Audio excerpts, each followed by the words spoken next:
எழுதுங்க. கீழே இழுக்கிறது அந்த அட்டையும் கீழே இழுத்துக்கிடணும். சரியா?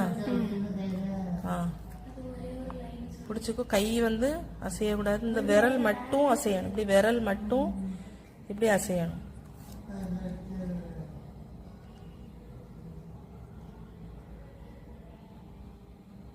இப்படி ஒரு அட்டையை வச்சுக்கிட்டு எழுதணும். அட்டை பிடிச்சிக்கோ. அட்டை நவளக்கூடாது. ஒய்ய அட்டைக்கு மேலே எழுது. ஒய்ய அட்டைக்கு மேலே இழுத்து விடு.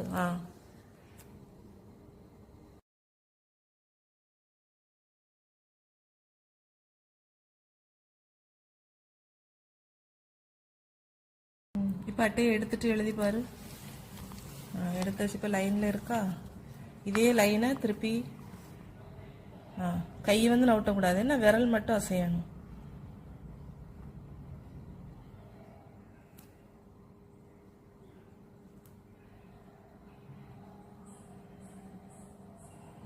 வருதா? லைன்ல வருதா?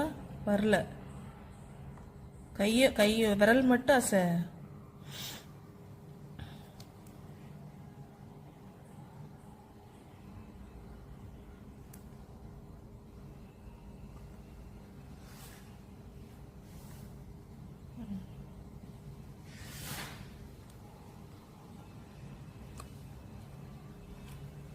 இனி அட்டை வச்சு எழுது. அட்டை சரி இல்லையா? இருக்கு இல்லையா? இருத்தி பிடிச்சிக்கோ. ஆமாம், எழுது. வேற லைன் எழுது.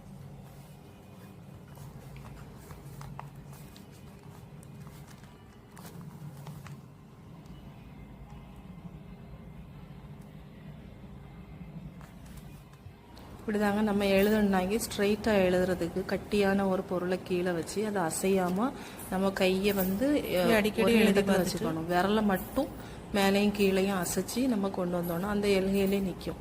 நமக்கு ஸ்ட்ரெயிட் லைனில் எழுதுறதுக்கு பழகும். அடிக்கடி நம்ம இப்படி எழுதி பார்த்தோம்னா நம்ம ஸ்ட்ரெயிட் லைனில் எழுதுறது பரவாயில்ல. இது வந்து லைனில் தான் வந்துடும்.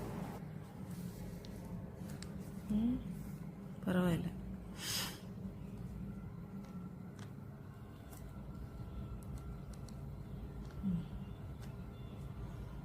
தமிழ் எழுது.